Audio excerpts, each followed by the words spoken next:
So, welcome back to another episode. Today is book 7, isn't it, Chris?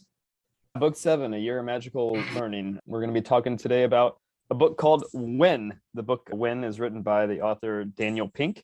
The subtitle is The Scientific Secrets of Perfect Timing.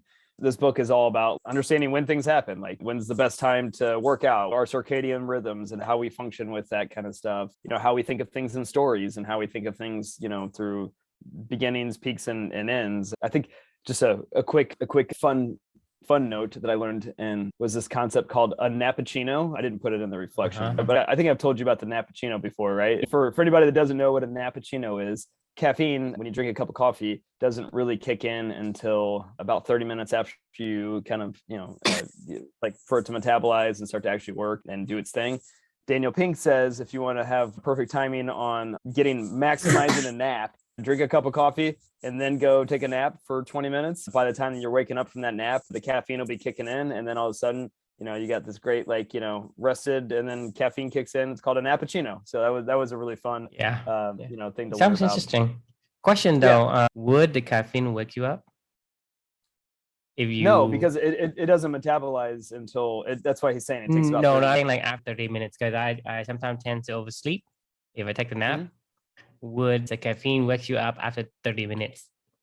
Interesting. I've tried this a few times myself, and what ends up happening for me is because you just drank a lot of liquid before you went and took a nap, I feel like I got to pee, like by that point in time anyway. So it's kind of it's gonna wake you up. Right, it's gonna wake you up anyway. That's my answer to the question. The reflection title of this one is actually make sure your story ends on a high note.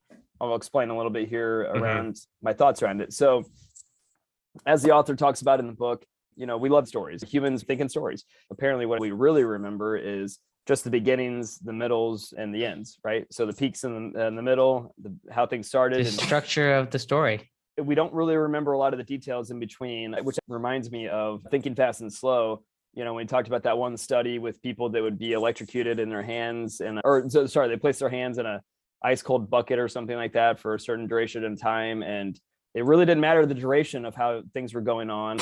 When they started off super cold and gave them a little warmer water as they transitioned they felt the event was more memorable and less miserable versus the opposite. Even if the overall temperatures were less or the duration was longer, it just always seemed like people only remember how they felt at the end of it. Highlights and lowlights. Exactly. Yeah. My reflection was in line with that story. I started thinking about people like Michael Jackson and Whitney Houston. Michael Jackson, I've always been a huge fan of his music. And, he's had just the highest highs in his careers and the lowest lows, right? But his lowest lows ended in misery. He was accused of sexual assault of children. He died as a drug addict and, crippled old body kind of thing as a mid 50-year-old man. And he was miserable and sad. That's all that I remember from Michael Jackson these days. I don't remember all the great music that he produced. And same thing with Whitney Houston, how she ended in a bathtub and a drug overdose or whatever her story was. When you hear these crippling endings, that's all that sticks with you. Yes. Yeah. So for me, this brought up thoughts of my daughter, Amelia. We went through a pretty traumatic experience with her, and she did ultimately pass away. One of the things that inspires me about her and has always inspired me is she ended on a high note, even though her journey was cut short. As you can read in the book, which I know you've read, which is the story I wrote about her and her journey, her last 7 hours here on this earth and how strong she showed during her entire fight. Everything about her ended on a high note. And on a high note. And it made me want to fight for the rest of my life to, end my life on a high note as well. So that was my big takeaway is like, just always keep that in mind of like, I don't want to ever go out in this world not pushing to be my best, not honoring my daughter and not talking about her courageous activities. That's what this book made me think about it. What are your thoughts? I think so. I think it reminds me of the saying, finish strong, when you are doing like a race or something. And also I remember a lot of the great athletes, right? We remember them when they retire, when they win a Super Bowl, like Peyton Manning. Yeah. We don't remember anyone who went out.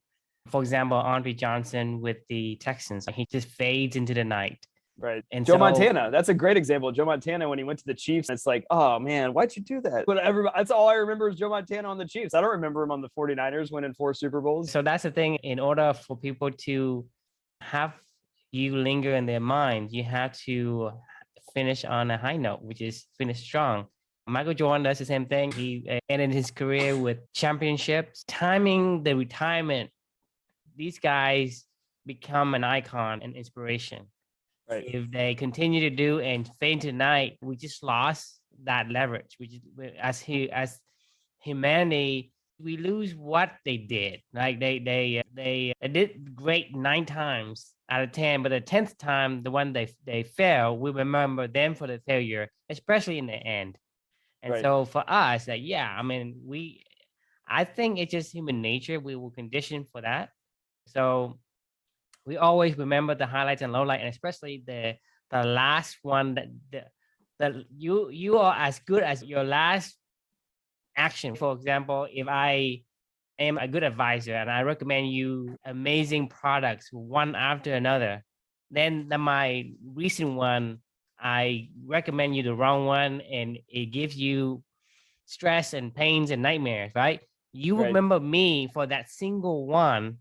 I recommend that product to you, and Right. you forget all the stuff that I recommend that was wonderful before. And so, because we are conditioned for that, this book reminds us we need to make sure that we play into that the primal factor that we have as humans. We think in stories. I mean, like, Yes. I think Steve Jobs is a great example of redemption story, right? I mean, that guy was a dick. He was a total asshole. But when he went out on a really, really high note. And we championed this guy. He became immortal in people's eyes, especially in the tech arena. He's like one of these legends. If he did something bad afterward, like Michael Jackson, right? To me, Michael Jackson and Houston's are legendaries. It's just that we remember them for such bad things, you know. It just like Whitney Houston has problem with her husband and this and that, but they did great work. I mean, they have. When you look at all the, they've inspired so many people. Exactly.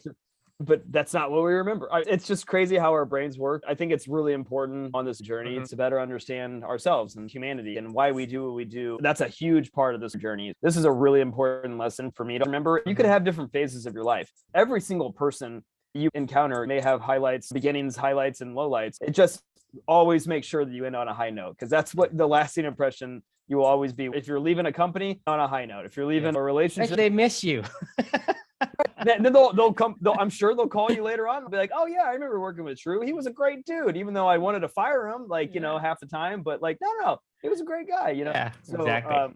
Always go out on a high note, no matter what you do. Don't burn bridges. It's important the way that we think. Unless you want to be remembered as a guy who burned bridges. Yeah, still. That's a great point as well. It was an interesting book. I would say overall, I really enjoyed it. You recommend this book? I would recommend it. It's a quick, short, fast read, and it was chock full of some really interesting information. Time is an important thing in our life. I know it's a man-made construct, but at the same time, some of those things are man-made, like our circadian rhythms. It helps, right? Because it's a man-made construct, but it's our way of coping with different events, and how can we align ourselves to better leverage that situation. Right. It's how we frame the world, right? I mean, it's an important topic to know about, and it was an interesting book to read about. So I like Daniel Pink. He's a good writer. I love his other books. That's why I want to see if you recommend this book. Any readers there, if you have read it and see what you think, if you recommend it, and if you agree on this reflection title, and on a high note, disagree, agree, or neither. Absolutely. And the question that we want to leave for everybody is, what will people remember from your own story? Just something to keep in mind and something to think about. This whole journey for me is all about honoring my daughter and channeling her courage and strength and the blueprint she showed me how to live a virtuous life. I want to always make sure that I, further in this conversation with letting everybody know how amazing she was and how incredible her life is. And her high note is going to carry forward and cause ripple effects forever. And I love talking about these kind of topics. So, if you want to live a life that people remember, make sure you end it on a high note. Right. Okay. Well, that's it for today. So we'll catch you next time. See ya.